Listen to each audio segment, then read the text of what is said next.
اے آدم، کیا میں تمہیں ایک ایسا درخت بتاؤں جس سے ہمیشہ کی زندگی اور وہ بادشاہی حاصل ہوتی ہے جو کبھی پرانی نہیں ہوتی؟ یہ تھی شیطان کی طرف سے کی گئی سب سے پہلی جھوٹی سرگوشی، پہلا وسوسہ جو دلوں میں داخل ہوا۔ جی ہاں، انسان کو دھوکہ دیا گیا اور اسی لمحے حکم الہی دے دیا گیا۔ آدم اور حوا علیہم السلام کے لیے جنت کے دروازے بند کر دیے گئے۔ آدم ایک جگہ پر تھے اور حوا دوسری جگہ پر، اور بنی نوع انسان کی آزمائش طویل اور مشکل ہونی تھی۔ ابلیس نے کہا، میں تیرے جلال اور عظمت کی قسم کھاتا ہوں، میں ان سب کو ضرور گمراہ کروں گا سوائے ان کے جو تیرے چنے ہوئے بندے ہیں۔ اب دنیا آزمائش کی جگہ بننے والی تھی۔ زمین پر پہلی بار ایک ماں اپنے بچے کو دفن کرے گی، پہلی بار موت کا درد محسوس کیا جائے گا۔ یہ اس روئے زمین کی سب سے پہلی خاتون کی کہانی ہے، انسانیت کی پہلی ماں حضرت حوا علیہ السلام کی کہانی۔ اب ہم بنی نوع انسان کی کہانی کے بالکل آغاز کی طرف جا رہے ہیں، اس لمحے کی طرف جب ہر چیز کی ابتدا ہوئی۔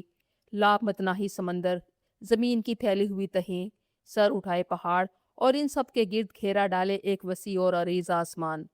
دنیا اپنی تمام تر خوبصورتی کے ساتھ تیار کی جا چکی تھی، زمین کو شکل دے دی گئی تھی اور ایک نظام قائم کر دیا گیا تھا۔ دنیا اب اپنے خلیفہ کی منتظر تھی۔ اس انتظار کے دوران اللہ نے فرشتوں کو دو جہاں دکھائے، جنت جو رحمت سے بھری ہے، دوزخ جو آگ سے بھری ہے۔ جب فرشتوں نے دونوں جہانوں کو دیکھا تو خود سے سوال کیا، یہ دو ٹھکانے کس کے لیے بنائے گئے ہیں؟ اس قدر کٹھن راستے کی ذمہ داری کون اٹھائے گا؟ ان کے جواب میں اللہ کا حکم آیا، میں زمین کے لیے ایک خلیفہ بنانے والا ہوں۔ فرشتوں کو حیرت ہوئی کہ کیا یہ نئی تخلیق زمین پر فساد کا باعث بنے گی؟ انہوں نے رب سے پوچھا، کیا آپ زمین پر ایسی مخلوق پیدا فرمائیں گے جو اس میں فساد مچائے اور خون ریزی کرے گی، حالانکہ ہم آپ کی تسبیح اور حمد و ثنا میں لگے ہوئے ہیں؟ اللہ نے جواب دیا، میں وہ باتیں جانتا ہوں جو تم نہیں جانتے۔ جواب ایک نامعلوم مگر قیمتی راز کی طرف اشارہ تھا۔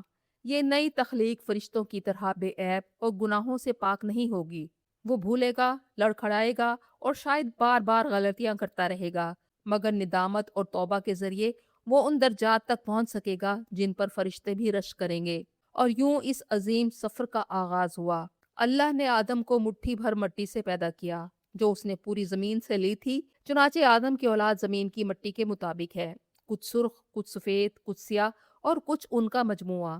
فرشتے نے حکم پایا اور زمین کی طرف اتر گیا۔ اس نے ہر رنگ، ہر ساخت اور ہر خوشبو والی مٹی جمع کی، ان سب کو یکجا کر دیا گیا اور آدم کا جوہر تیار کر لیا گیا۔ اور پھر اللہ نے کہا، کن، ہو جاؤ، فیکون، پس وہ ہو گئے۔ وہ جسم جسے شکل دی گئی تھی خاموش اور ساکت حالت میں منتظر تھا۔ پھر وہ وقت آیا اور اللہ نے اس میں روح پھونک دی، اور آدم نے پہلی بار اپنی آنکھیں کھولی تو جنت اپنی تمام تر رعنائیوں کے ساتھ ان کے سامنے تھی، نہریں، درخت اور ہر طرح کے پھلوں سے لدی شاخیں۔ پہلے انسان نے پہلی بار جنت کا مشاہدہ کیا، فرشتے ان کے چاروں طرف تھے۔ حضرت جبرائیل علیہ السلام نے کہا، اے آدم، کہو الحمدللہ، تمام تعریفیں اللہ کے لیے ہیں۔ اور آدم نے اپنے سب سے پہلے الفاظ یہی ادا کیے، بے شک تمام تعریفیں اللہ کے لیے ہیں۔ اس پر ہمارے رب نے فرشتوں کو حکم دیا کہ آدم کے لیے لباس لاؤ۔ فرشتے ان کے لیے جنت کے کپڑے لائے اور آدم نے انہیں پہن لیا۔ پھر اللہ تعالیٰ نے انہیں ایک تخت پر بٹھایا جو کہ عزت کا مقام تھا۔ تخلیق کے اس منظر کا مشاہدہ کرنے والوں میں ایک اور بھی تھا، ابلیس۔ وہ جنات میں سے تھا، پھر بھی اپنی عبادت کی وجہ سے اس مرتبے تک پہنچ گیا تھا کہ فرشتوں کے درمیان رہتا تھا، لیکن اس کے دل میں تکبر تھا۔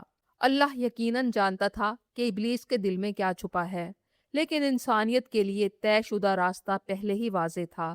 زمین اپنے خلیفہ کے سپرد کی جانے والی تھی اور اس امانت کا آغاز آدم سے ہوا۔ زمین ان کو اور ان کی اولاد کو ایک گھر کے طور پر دی گئی۔ اگرچہ آدم نے اپنی آنکھیں جنت میں کھولیں، لیکن انسانیت کا اصل سفر زمین پر ہونا تھا۔ الہی حکمت کے مطابق انسان کا امتحان اور اس کی نسل کا تسلسل زمین پر ہی وقوع پذیر ہونا تھا۔ اللہ نے ایک ایسا خلیفہ پیدا کرنے کا ارادہ فرمایا تھا جو رکاوٹوں کا سامنا کرے گا اور اپنے نفس کے ساتھ لڑے گا، گرے گا، لیکن پھر سچی توبہ کے ذریعے دوبارہ اٹھے گا۔ پھر اللہ نے فرشتوں کو حکم دیا کہ آدم کے آگے سجدہ کرو۔ تمام فرشتوں نے سجدہ کیا سوائے ابلیس کے۔ اللہ تعالیٰ نے اس سے پوچھا، جب میں نے تمہیں حکم دے دیا تھا تو تجھے سجدہ کرنے سے کس چیز نے روکا؟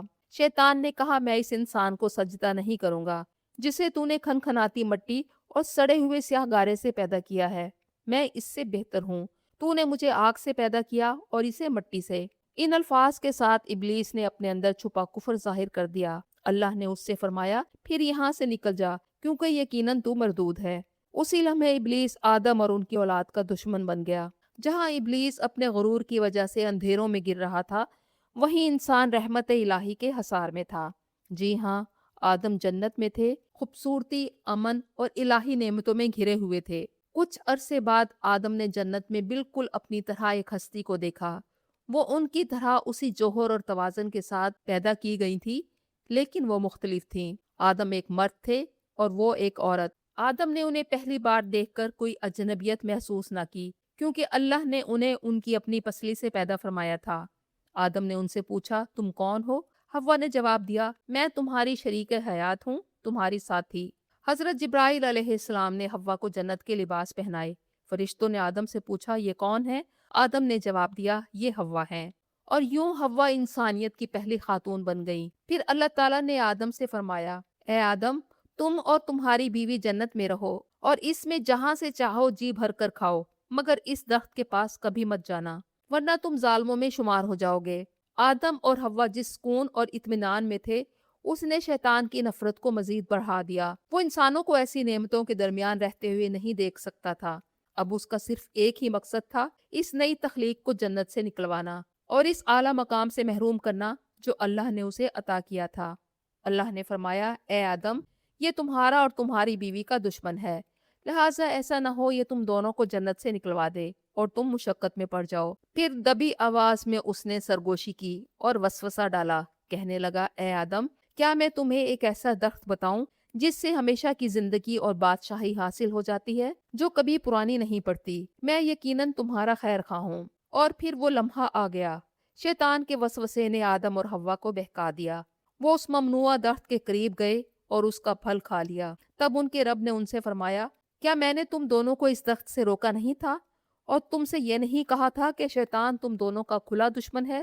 حد مقرر کر دی گئی تھی اور تنبیہ بھی واضح تھی، لیکن پھر بھی وہ دھوکہ کھا گئے۔ انہوں نے عرض کیا اے ہمارے پروردگار، ہم اپنی جانوں پر ظلم کر گزرے ہیں، اور اگر آپ نے ہمیں معاف نہ فرمایا اور ہم پر رحم نہ کیا تو یقیناً ہم نامراد لوگوں میں شامل ہو جائیں گے۔ اللہ نے فرمایا اب تم سب یہاں سے اتر جاؤ، تم ایک دوسرے کے دشمن ہوگے۔ تمہارے لیے زمین میں ایک مدت تک ٹھہرنا ہے اور کسی قدر فائدہ اٹھانا ہے۔ اسی زمین میں تم زندہ رہو گے اور اسی میں تمہیں موت آئے گی اور اسی سے تمہیں دوبارہ زندہ کر کے نکالا جائے گا۔ اب ان کا رب انہیں ایک نئے سفر پر روانہ کر رہا تھا۔ وہ جمعہ کا دن تھا۔ وہ دونوں الگ الگ جگہوں پر تھے، مگر جس آزمائش سے وہ گزرنے والے تھے وہ ایک ہی تھی۔ کہا جاتا ہے آدم کو سری لنکا یا ہندوستان میں اتارا گیا اور حوا کو جدہ میں، اور زمین پر زندگی کا آغاز ہوا۔ حوا سمندر کے کنارے کے قریب رہ رہی تھی اور ان کی غذا اسی سمندر سے فراہم کی جاتی تھی۔ جب بھی انہیں بھوک لگتی وہ پانی کے پاس آتی اور سمندر سے ایک مچھلی نکال لیتی۔ وہ دھوپ سے تپتے ہوئے پتھر پر مچھلی پکاتی اور اس طرح کھانا کھاتی تھیں۔ جبکہ آدم کو زمین پر کام کرنے اور پیداوار حاصل کرنے کا علم سکھایا گیا تھا۔ اللہ نے انہیں گندم اگانا سکھایا۔ پھر جبریل علیہ السلام نے انہیں مرحلہ وار سمجھایا کہ وہ کس طرح گندم پیسیں گے، آٹا گوندیں گے اور اسے روٹی میں تبدیل کریں گے۔ اس طرح آدم نے زندگی میں پہلی بار اس دنیا کی پہلی روٹی کا ذائقہ چکھا۔ وقت کے ساتھ ساتھ انہوں نے مٹی میں کاشت کرنا، بیج بونا اور لوہے کا استعمال کرنا سیکھ لیا، لیکن ان سب کے باوجود یہ زمین ابھی تک ان کے لیے اجنبی تھی۔ وہ جنت کو یاد کرتے، راحت ختم ہو چکی تھی اور تھکن کا آغاز ہو چکا تھا۔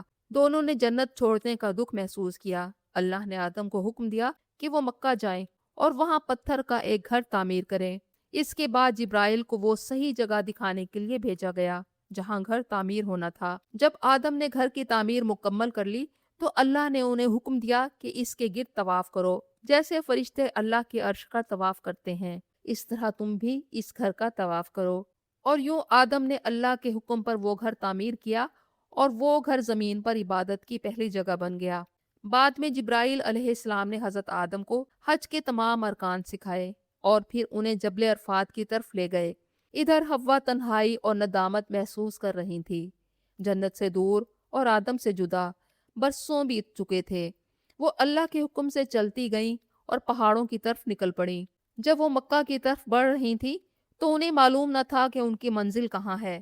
کچھ دیر بعد جب وہ جبل عرفات پہنچی تو انہوں نے وہاں آدم کو دیکھا اور آدم نے بھی انہیں دیکھ لیا۔ دونوں نے ایک دوسرے کی تلاش میں برسوں گزارے تھے، اور جب ایک دوسرے کے آمنے سامنے آئے تو ان کی آنکھوں میں اس طویل جدائی کا درد چھلک رہا تھا، اور یہ تڑپ عرفات میں ختم ہوئی۔ ان کے آنسو توبہ کے ذریعے صاف کر دیے گئے۔ وہ دونوں اپنے رب کی طرف رجوع کرتے، ہر لمحہ اپنی غلطی پر غور کرتے اور رب کے سامنے سچی ندامت کے ساتھ معافی کی تمنا رکھتے، اور آخرکار اللہ نے ان کی توبہ قبول فرما لی۔ قرآن میں ارشاد ہوا، پھر ان کے رب نے انہیں چن لیا، چنانچہ ان کی توبہ قبول فرمائی اور انہیں ہدایت عطا فرمائی۔ اب انہیں زمین پر زندگی گزارنے کی عادت ڈالنے اور ایک نظام قائم کرنے کی ضرورت تھی۔ حضرت جبرائیل علیہ السلام نے انہیں اس دنیا میں رہنے کا طریقہ سکھایا۔ اللہ نے زمین پر بھیڑیں، مینڈھے اور دیگر جانور اتارے۔ آدم نے ایک بھیڑ پکڑی اور اس کی اون اتاری۔ حوا نے وہ اون لی اور صبر کے ساتھ اس کا دھاگا بنایا۔ پھر آدم نے اسے بنا، پہلے اپنے لیے قمیض سی، پھر حوا کے لیے تیار کی۔ آدم کام کرتے اور حوا اپنے شوہر کا ساتھ دیتی۔ اسی دوران آدم اور حوا کے لیے سب سے بڑا سکون وہ وہی تھی جو اللہ کی طرف سے جبرائیل کے ذریعے بھیجی جاتی تھی، کیونکہ اللہ تعالیٰ نے آدم کو چن لیا تھا اور انہیں زمین پر سب سے پہلا نبی بنایا تھا۔ ایک دن جبرائیل ایک بار پھر اترے اور آدم کے لیے آسمانی صحیفے لے کر آئے۔ انہوں نے انہیں حروف اور الفاظ لکھنا سکھائے۔ اب ان کا خاندان بڑھنے لگا تھا۔ جب ہماری ماں حوا پہلی بار ماں بنی تو ان کا دل ایک ایسی خوشی سے بھر گیا جس کی مثال پہلے نہ تھی۔ ایک طرف بے پناہ خوشی اور ہمدردی تھی، اور دوسری طرف تنہائی اور الجھن کا احساس۔ اس دن کے بعد ہر پیدائش پر وہ جڑواں بچوں کو جنم دیتی، ایک لڑکا اور ایک لڑکی۔ جلد ہی وادیاں بچوں کی آوازوں سے گونجنے لگی اور ان کی نسل تیزی سے بڑھی۔ آدم علیہ السلام نے اپنے کندھوں پر باپ بننے کے بوجھ کو اٹھا لیا تھا۔ یہ منظر دیکھ کر ہوا میں سکون کا بھرپور احساس سما گیا، اور جو انہیں سکھایا جا رہا تھا وہ صرف اس وقت کے لیے نہ تھا، بلکہ یہ انسانیت کے مستقبل کے لیے ایک میراث بننے والی تھی۔ ان کی آئندہ آنے والی نسلیں اس علم کے ذریعے زمین پر اپنا راستہ پائیں گے۔ ابلیس انہیں یہاں بھی تنہا چھوڑنے والا نہ تھا۔ اس بار اس کے ذہن میں اس سے بھی بڑا ایک ہدف تھا، یعنی آدم اور حوا کی اولاد۔ ایک دن آدم اور حوا کے ہاں ایک بیٹی پیدا ہوئی، جو اس بیٹے کے ساتھ پیدا ہوئی تھی جس کا نام بعد میں قابیل رکھا گیا۔ سال بیت گئے۔ جب وہ شادی کی عمر کو پہنچے تو حضرت آدم علیہ السلام اپنی اولاد کا نکاح اس حکم الہی کے مطابق کرنا چاہتے تھے جو اللہ نے اس دور کے لیے مقرر کر رکھا تھا۔ اصول بالکل واضح تھا، ایک ساتھ پیدا ہونے والے جڑواں بہن بھائی ایک دوسرے سے شادی نہیں کر سکتے تھے، بلکہ ہر لڑکی کی شادی کسی دوسرے وقت میں پیدا ہونے والے لڑکے سے ہوتی تھی۔ حکم الہی کی تعمیل کے لیے حضرت آدم علیہ السلام نے وہی کرنے کا ارادہ کیا جس کی ضرورت تھی۔ وہ لڑکی جو قابیل کے ساتھ پیدا ہوئی تھی اس کی بیوی نہیں بنے گی، بلکہ اس کی شادی حابیل سے ہوگی جو کسی دوسرے وقت میں پیدا ہوا تھا۔ قابیل نے اس فیصلے کو ماننے سے انکار کر دیا کیونکہ وہ لڑکی باقی سب سے نمایاں تھی۔ قابیل کا دل اس سے شادی کرنے پر اڑا ہوا تھا۔ وقت کے ساتھ قابیل میں غصہ اور حسد بڑھتا گیا۔ اس کی زبان اس غصے کا اظہار کرنے لگی جو وہ اپنے بھائی حابیل کے خلاف اپنے دل میں رکھتا تھا۔ آدم علیہ السلام نے دونوں بھائیوں کے درمیان کشیدگی کو محسوس کیا اور اس معاملے کو اللہ کے فیصلے پر چھوڑنے کا ارادہ کیا۔ انہوں نے قربانی پیش کرنے کی ہدایت کی۔ حابیل ایک چرواہا تھا، چنانچہ اس نے اپنے ریوڑ سے سب سے بہترین اور بے عیب بھیڑ قربانی کے لیے چنی، جس کا مقصد اللہ کا قرب حاصل کرنا تھا۔ دوسری طرف قابیل ایک کسان تھا جو زمین جوتتا اور فصلیں اگاتا تھا۔ اس نے اپنی فصل سے انتہائی معمولی اور بے قیمت گندم کا ایک گٹھا اکٹھا کیا اور اسے پیش کرنے کے لیے لایا۔ دونوں قربانیوں کو پہاڑ پر رکھ دیا گیا۔ آسمان سے ایک بجلی آئی اور اللہ نے حابیل کی قربانی قبول فرما لی اور قابیل کی قربانی مسترد ہو گئی۔ اس پر قابیل کو مزید غصہ آیا۔ حوا نے اپنے بچوں میں اس تبدیلی کو محسوس کیا۔ انہوں نے قابیل کا غصہ اور خطرناک خاموشی دیکھی لیکن سمجھ نہ سکی کہ کیا ہونے والا ہے۔ غصے میں بپھرے ہوئے قابیل نے حابیل کو دھمکی دی کہ میں تجھے قتل کر ڈالوں گا۔ حابیل نے کہا، اللہ تو ان لوگوں سے قربانی قبول فرماتا ہے جو اس سے ڈرتے ہیں، اور اگر تم نے مجھے قتل کرنے کے لیے اپنا ہاتھ بڑھایا تو میں تمہیں قتل کرنے کے لیے اپنا ہاتھ نہیں بڑھاؤں گا، کیونکہ میں تو ڈرتا ہوں اس رب العالمین سے۔ لیکن قابیل نفرت میں آگے بڑھتا گیا۔ وہ کئی دنوں تک حابیل کا پیچھا کرتا رہا، اس لمحے کے انتظار میں کہ جب وہ اکیلا ہو۔ پھر ایک دن حابیل آرام کرنے کے لیے پہاڑ کے دامن میں لیٹ گیا۔ ہر طرف سکون تھا۔ قابیل ہاتھ میں ایک بڑا پتھر لیے خاموشی سے آگے بڑھا۔ اس نے پتھر اونچا اٹھایا اور وہیں حابیل کو قتل کر دیا۔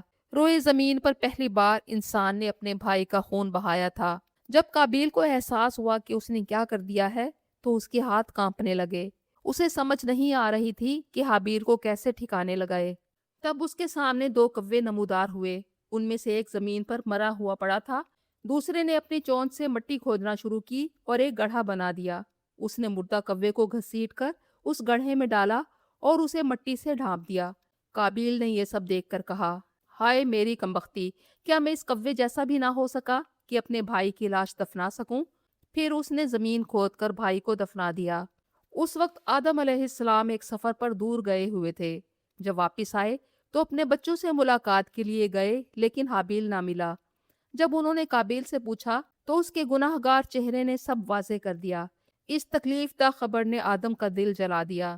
پہلی بار وہ اولاد کھونے کے درد سے لرز اٹھے۔ بطور باپ انہوں نے خود کو بے حد بے بس محسوس کیا۔ آدم حوا کے پاس اپنے بیٹے کے انتقال کی خبر دینے گئے اور بتایا کہ ان کا بچہ مر گیا ہے، لیکن وہ سمجھ نہ سکی اور پوچھا، موت کیا ہوتی ہے؟ آدم نے وضاحت کی کہ ایک شخص جو مر جاتا ہے وہ دوبارہ نہیں اٹھ سکتا۔ پھر حوا نے موت کی حقیقت جان لی، اور یہ زمین پر پہلی موت تھی۔ حابیل کی جدائی کے درد کو حوا شدت سے محسوس کر رہی تھی۔ جنت سے زمین پر آنے کے بعد حوا نے بہت مشکلات دیکھی تھیں، لیکن اولاد کو کھونے کا دکھ ان سب میں سب سے بڑا تھا۔ یہ آدم اور حوا دونوں کی آزمائش تھی۔ قابیل بھائی کو قتل کرنے کے بعد اپنے خاندان سے نظریں نہیں ملا سکتا تھا۔